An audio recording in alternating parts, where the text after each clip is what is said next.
Aqui. Premiação? Ah, não, 16º em Cuiabá. Mas aí não, concretização da vinda do Foi aquele que você fez no Rio Centro. Rio Centro. Mas foi esse, 17º. Foi o Oscar? Foi o Oscar. Foi o Oscar. Tem até um... Aqui, ó. Encontro com Oscar Niemeyer. Isso aqui é o CDzinho, DVD do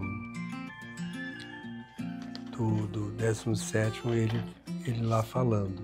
E tem um filme inteiro dele também por aí.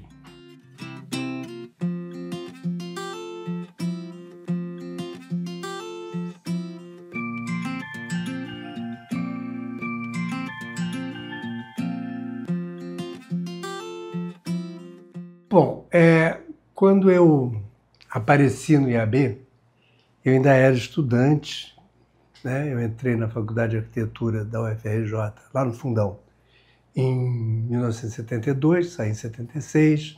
Então, um período muito difícil na história do Brasil, os anos de chumbo, a ditadura militar, enfim, as entidades estudantis estavam fechadas e a gente encontrava no IAB ambientes, né, para discussão, congressamento, reunião. E aí eu entrei para o IAB na gestão do Joca Serran como sócio aspirante. Tinha essa categoria, deve existir até hoje, mas na época foi uma coisa muito importante. Então eu entrei no IAB como sócio aspirante lá em 72, 70, acho que foi ainda logo no primeiro ano da faculdade, né? Enfim, de lá para cá eu sempre militei, até porque quando eu me formei continuava a ditadura militar, então a gente continuou militando, digamos assim, no IAB, né? Então a minha história vem daí. Como estudante, o IAB funcionava no MAM, em 2 salinhas no Bloco Escola do Museu de Arte Moderna, e, enfim, foi assim que eu comecei lá.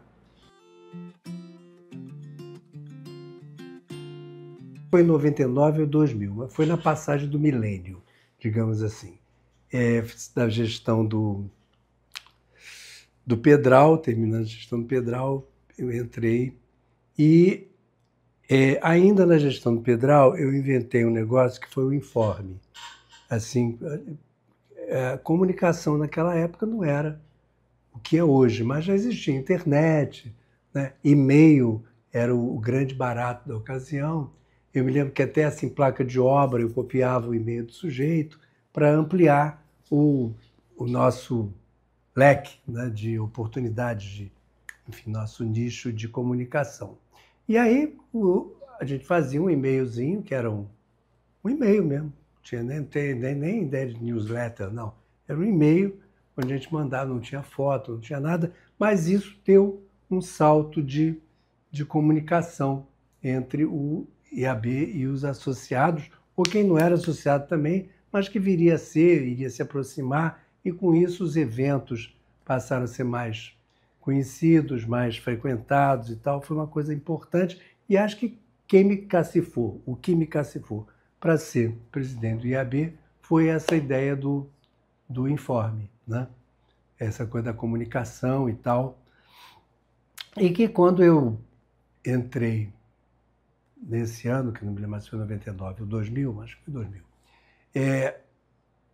eu brinco sempre que o que eu sei fazer é botar bloco na rua. Eu tinha fundado um bloco também que estava nascendo a ideia de carnaval de rua na Zona Sul, né, do Rio de Janeiro, e a gente começando os blocos, que hoje em dia alguns já até terminaram, outros viraram grandes aglomerações urbanas, digamos assim, né? Mas, enfim, então eu dizia que botar bloco na rua era a minha especialidade, e foi mesmo. Quer dizer, montei uma diretoria muito operante, muito presente, que tinha vice-diretorias e mais comissões, mas, enfim, foi uma época de muita,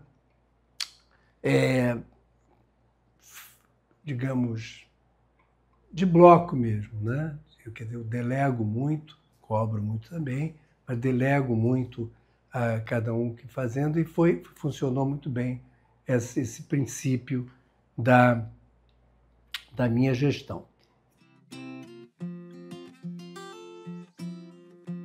Depois eu tive muita sorte, né? Primeiro em 2001, teve os 80 anos do IAB. E aí a Cláudia Pinheiro, arquiteta, amiga nossa, propôs fazer uma exposição, né? Chamou a Cecília Modesto, também nossa colega, da minha turma, uma cenógrafa talentosíssima. Ela faz uma exposição montando com guarda-chuvas, né? Não só a história do IAB, mas a história da arquitetura e também os fatos marcantes daqueles 80 anos, né? Enfim, então isso foi uma coisa muito bacana, deu um livro, tá aí, e essa exposição circulou por aí, Brasil afora, foi uma coisa muito importante. Tivemos também a questão do PAP, quer dizer, o que é o PAP? Programa de Aperfeiçoamento Profissional, que foi uma ideia que a gente teve a partir de uma demanda da União Europeia, que tinha um escritório no Brasil, e que trabalhava em 4 comunidades paralelas ao Favela Bairro, que eles chamavam de bairrinho, 4 pequenas.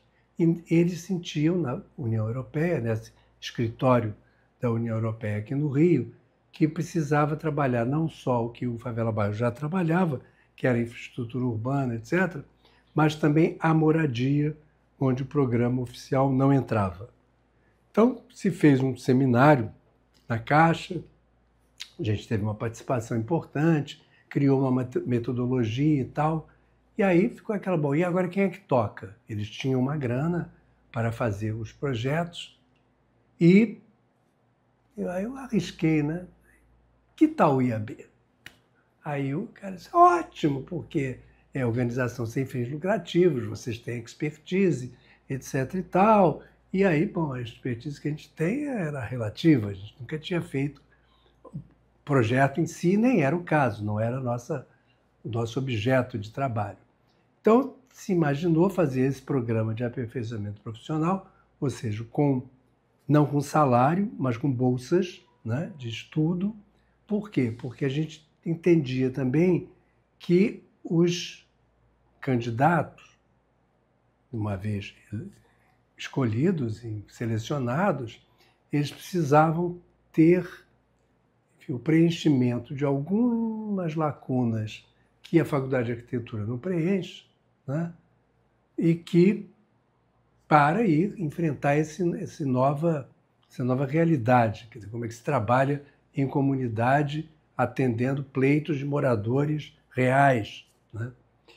Enfim, e isso então deu um programa muito bacana, chamado PAP, Programa de Aperfeiçoamento Profissional em Favela, e que tinha coordenadores, tinha coordenação didática, tinha os vários professores daquelas diferentes matérias, que eram matérias em geral menosprezadas pelos próprios alunos da Faculdade de Arquitetura, e que aqui no PAP foi evidenciada a importância, né? Que deu super certo e a gente conseguiu, com esse programa, produzir lá o número de projetos que a União Europeia pretendia, que eu não me lembro quantos eram. Isso poderia ter se desdobrado em um programa oficial, que eu acho que até hoje em dia tem tido, né, a ideia do ATIS, né, que depois virou lei, enfim, foram coisas importantes. Na minha segunda gestão, a gente teve também sorte, que foi a realização do Congresso, né? Congresso de 2003, 17º, e até então, sabe que é 17º Congresso, nunca tinha ocorrido um Congresso Brasileiro de Arquitetos na cidade do Rio de Janeiro. Por quê? Porque o IAB nasceu no Rio, capital federal, 1921, durou aqui até os anos 70, mesmo depois da capital indo para Brasília, se cria a ideia do Conselho Superior e Superior do IAB, né, os vários departamentos e tal. O presidente do Conselho Superior é o presidente do IAB Nacional. Mas com tudo isso, nunca tinha havido um congresso no Rio de Janeiro. Aí eu postulei essa realização usando exatamente esse argumento, ó, nunca aconteceu, o negócio nasceu aqui, não teve e tal. E ganhamos, então, a oportunidade de fazer em 2003. E era uma época muito complicada do Rio de Janeiro, como sempre foi.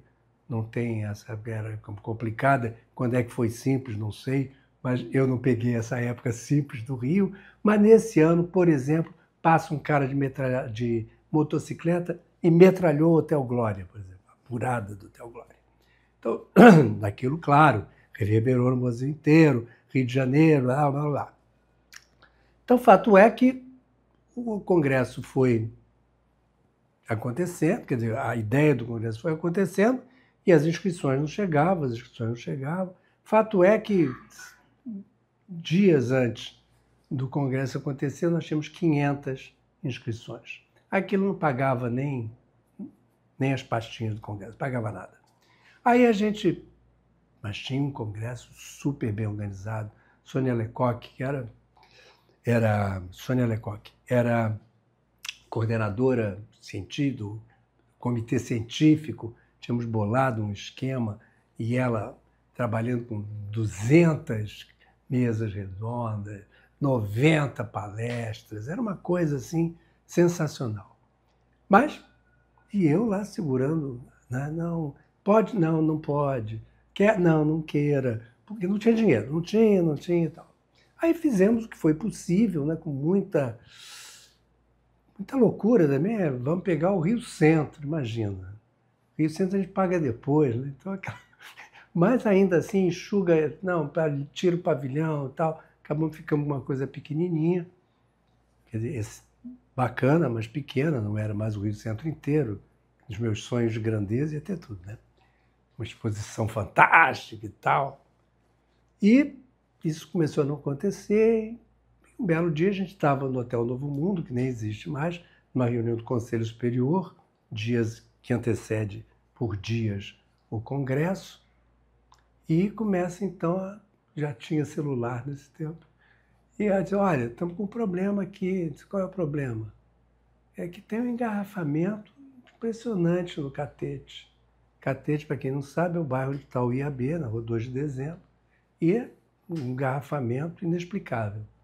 Eram milhares de ônibus, milhares, exagero meu, mas ônibus que não acabava mais, ônibus de turismo, de excursão, chegando na sede do IAB para fazer inscrição do Congresso. Ou seja, chegavam milhares, e aí sim eram milhares de pessoas para fazer inscrição no Congresso, porque não tinham feito antes. Bom, nesse dia tinham 5.000 pessoas querendo entrar. E a gente mandava, vai para o Rio Centro. Henrique Barandier, que era o coordenador executivo do Congresso, disse o seguinte, olha, libera a catraca. Depois a gente vê como é que fica. Mas hoje não dá para ficar.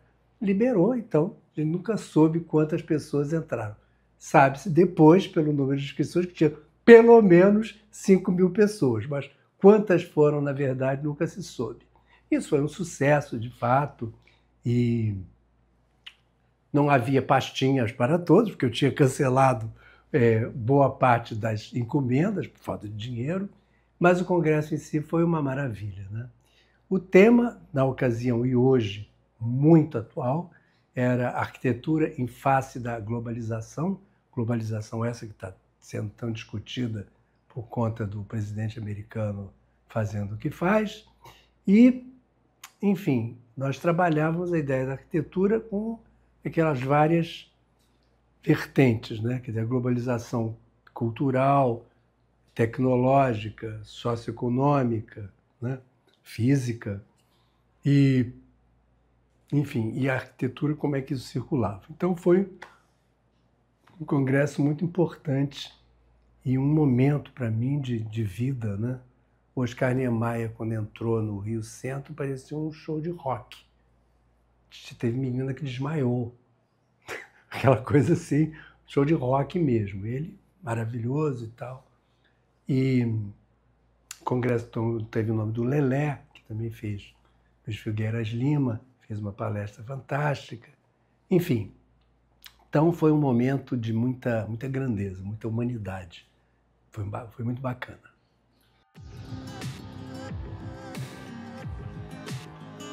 O IAB, você sabe que ele tem uma seriedade, né, em relação à questão urbana.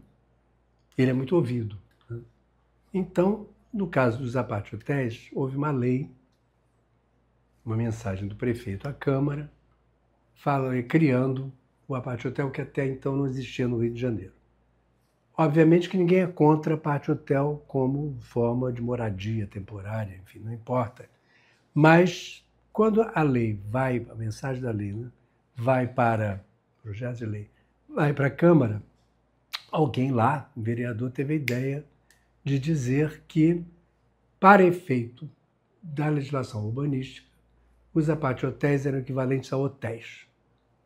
Talvez para a grande maioria das pessoas não queira dizer nada. Mas, no caso do Rio de Janeiro, onde havia uma lei específica favorecendo a construção de hotéis, quem passa na Avenida Atlântica, por exemplo, você vê os 12 pavimentos dos apartamentos e tal, e 4 grandes figuras, né, volumes completamente diferentes, porque são hotéis que se favoreceram dessa lei, cuja ideia era que os hotéis não teriam condição de disputar com o mercado imobiliário os terrenos em função do preço da terra. Bom, então era assim, mas os apart-hotéis não poderiam ser assim, porque eles iam ser em muito maior número, óbvio, e com outro tipo de tipologia, até de mercado, né? Eles são apartamentos que podem ser hotéis. Então, isso ia dar uma confusão na cidade.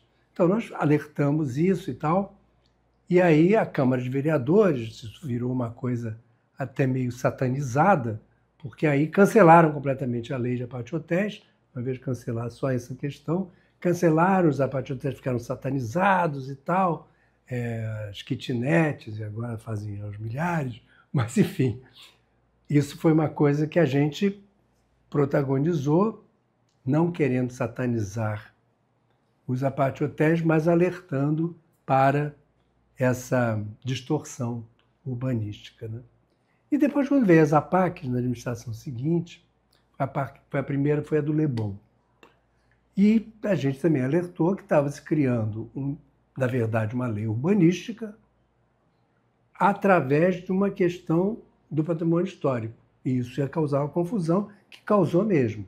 Se dividiu o bairro, aqui pode, aqui não pode, aquela coisa de gafieira, quem está fora não entra, quem está dentro não sai, e criou até um neologismo, né? Os aparcados, quer dizer, os atacados pela PAC, porque eles não entendiam por que o meu prédio está, mas o do outro lado não está. E, se tratando do Leblon, por exemplo, a praia do Leblon não estava, né? Então, se falar de ambiente cultural num bairro que é um balneário, sem tratar da praia, você vê que já tinha alguma coisa estranha. E, efetivamente, o único bar que existia foi posto abaixo semanas depois, né? Enfim, então se continuou com aqueles prédiozinhos e tal. E a gente começou a discutir essa, digamos, dicotomia, né, entre legislação urbanística e legislação de patrimônio, quando é que uma serve para proteger e quando é que a outra está sendo chamada para legislar, porque você começou a legislar urbanisticamente através das APACs, enfim.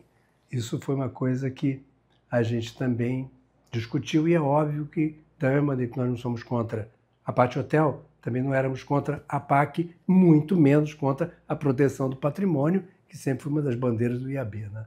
Mas essa, digamos, modificação teórica é que estava em discussão, né?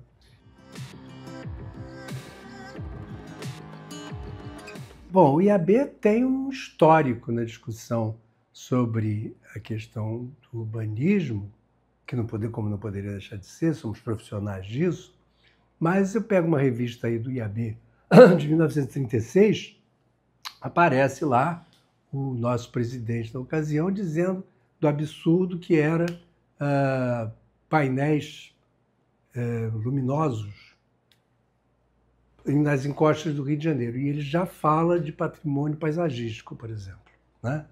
Quer dizer, a gente é até pioneiro em alguns conceitos. E, ao longo da história, a questão da moradia, o seminário do Quitandinha, né, as remoções, os absurdos. Me lembro de uma capa de um jornal do IAB, que é uma bota quebrando o prédio do RID, lá na Gávea, para a passagem da Lagoa Barra. E uma colega sua, uma jornalista, uma vez me disse isso: o IAB tem que ser o PROCON do urbanismo, né? Funcionar como o PROCON do urbanismo. Eu falei, não chega a tanto, porque nós não somos o órgão oficial, nem temos essa primazia, né? Enfim, mas ele funciona assim, não só como um porta-voz das demandas dos arquitetos, mas de toda uma comunidade próxima, distante, organizada, desorganizada.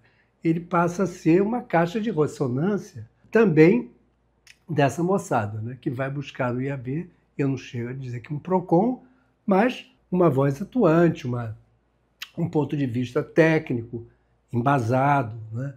Então isso acho que perpassa toda a história do IAB, chegando até hoje, é claro.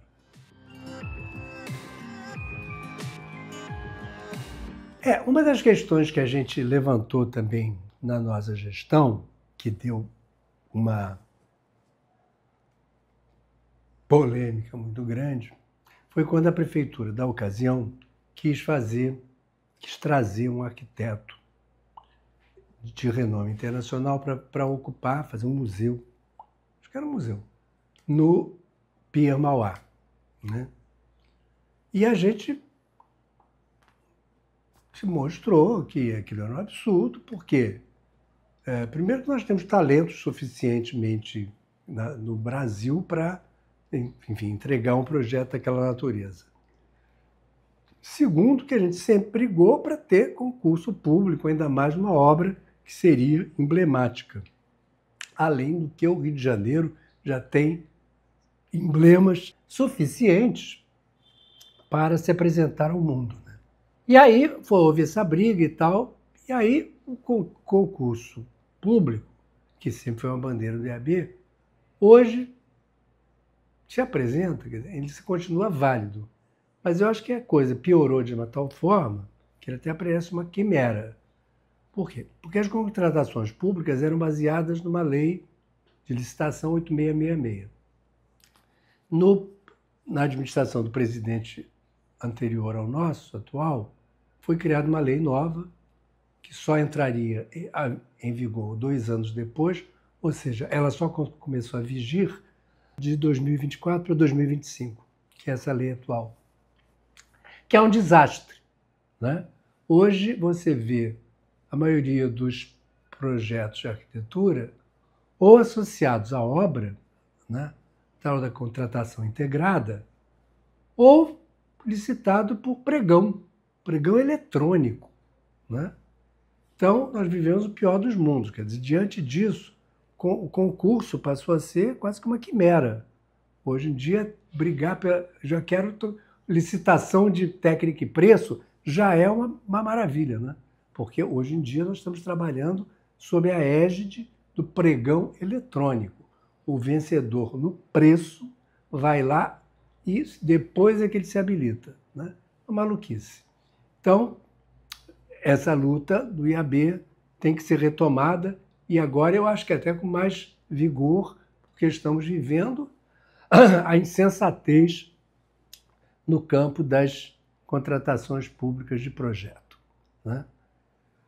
Enfim, uma outra coisa que me preocupa muito, que você não me perguntou, mas eu vou falar, é a questão de que existe uma lei federal também, do governo do Temer, que nos obriga a trabalhar na plataforma BIM.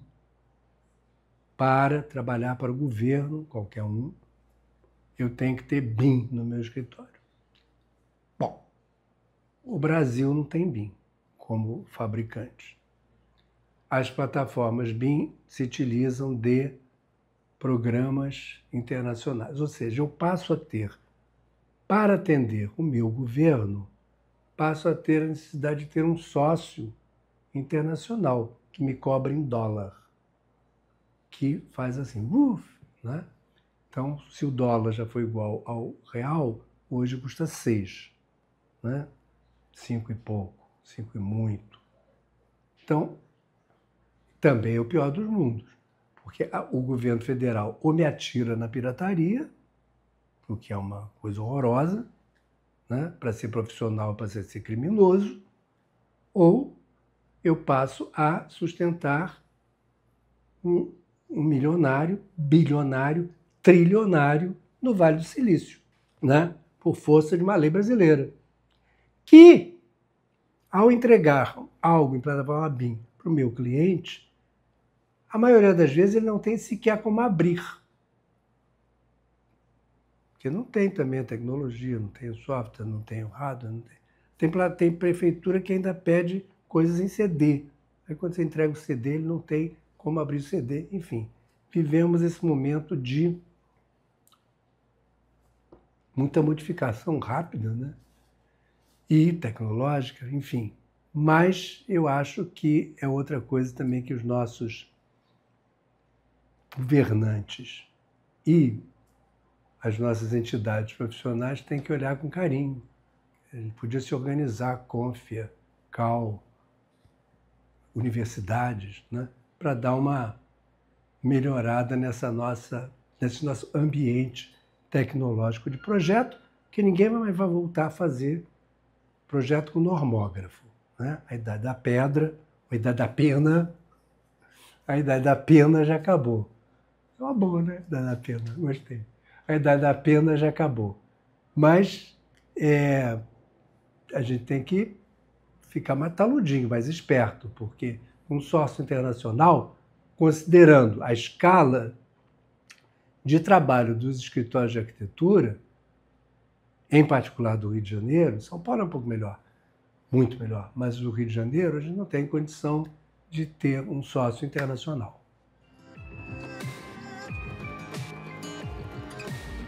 Bom, a sede, como eu te disse, o IAB, ele estava quando eu entrei, era uma coisa pequenininha aqui no MAN, 2 salinhas no MAN.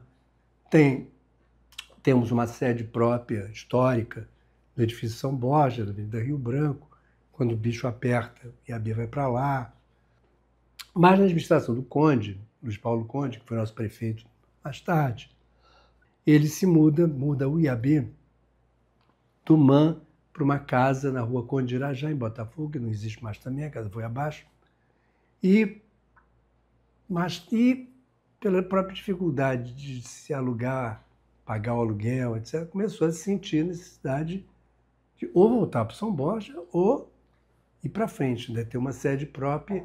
E foi aí que, já na administração do Adir Bencalce, se consegue um comodato com a companhia do metrô, que tinha lá quase que uma ruína no bairro do Catete, na ruína mesmo, assim, estava caindo e tal. Era um galpão, e tem uma história muito interessante, porque o galpão onde funcionou a oficina chama Casa das Máquinas.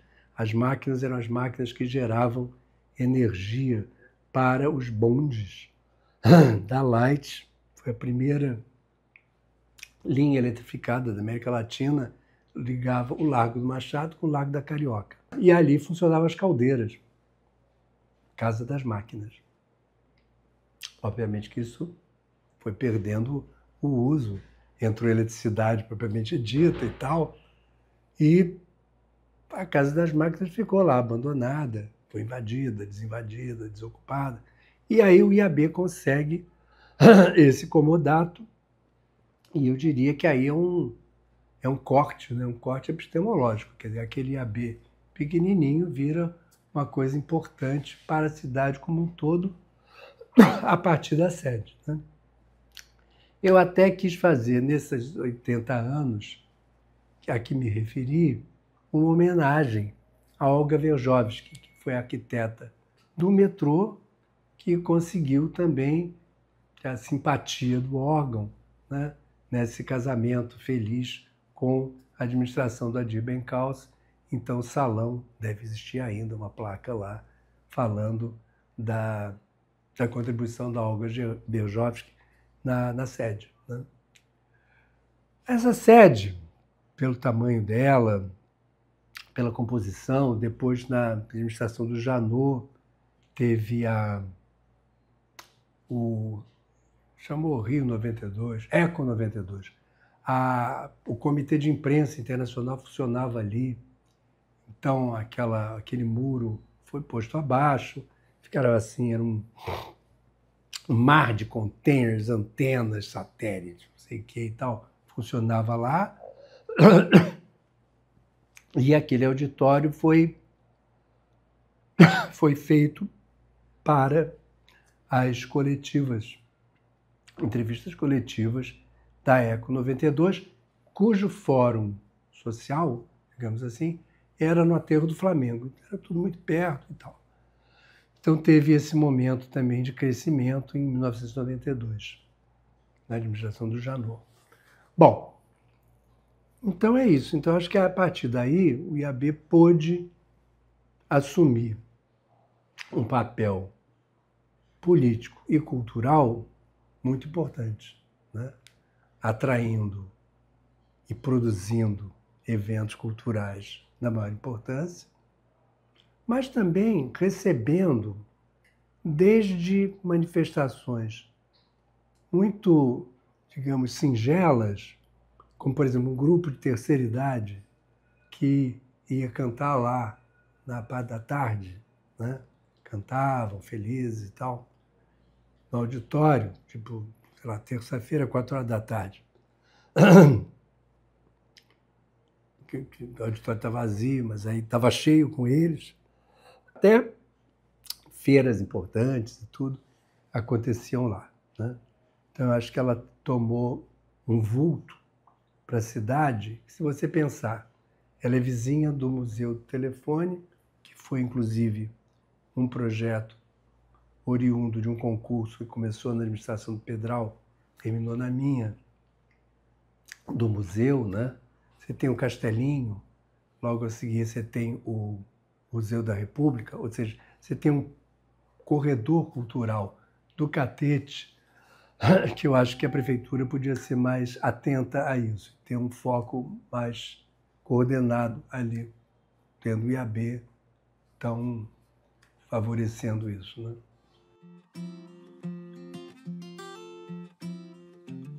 Olha, eu acho que o IAB tem um desafio básico,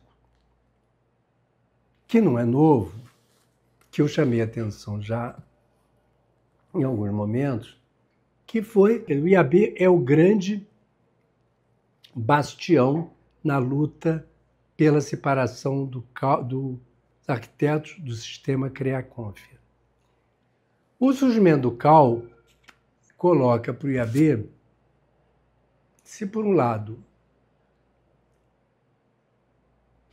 uma crise de identidade, qual é o órgão que representa os arquitetos? Por outro lado, a possibilidade de se repensar. Ou seja, qual é o papel do IAB como um órgão que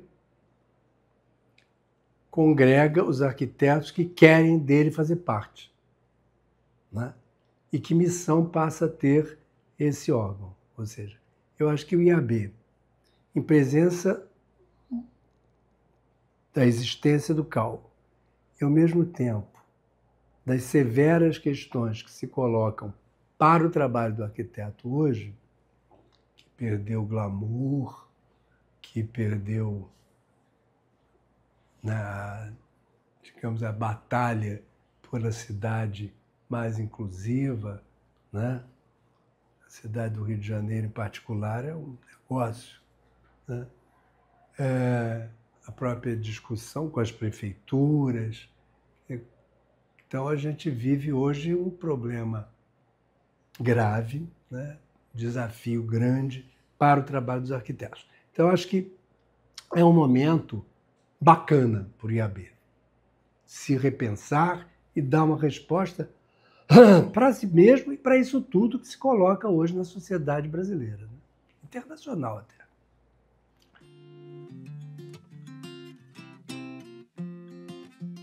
Puxa. E a B é um pedaço de mim. É inseparável, porque também eu fui uma parte dele. Então é uma coisa simbiótica, no melhor sentido dessa palavra. E a B fez parte da minha vida, faz ainda, da mesma maneira que eu acho que eu fiz parte da vida do IAB em algum momento, né? A gente virou, para mim, é algo inseparável.